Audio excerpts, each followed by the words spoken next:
శ్రమ పడకుండా, నువ్వు సిలువ మోయకుండా నీవు సిలువకు శత్రువుగా మారితే నీ భక్తి ఎవరికి కావాలి? అందుకే చాలా మంది నువ్వు సంఘాన్ని ఉద్ధరించలేవు, కుటుంబాన్ని ఉద్ధరించలేవు, నీ వ్యక్తిగత జీవితాన్ని కాపాడుకోలేవు.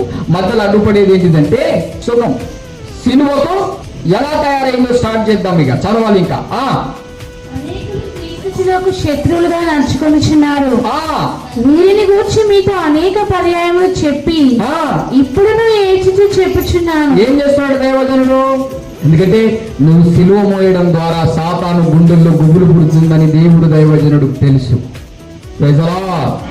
ఎలాగైనా నీ సిలువను కల్వరి కొండకు ఎక్కిస్తే, నీకిచ్చిన పిలుపైనా నీకిచ్చిన దర్శనమైనా అది నెరవేరితే, సాతాను గాడిని గుర్రుమని పారిపోతే సంతోషమా కాదా?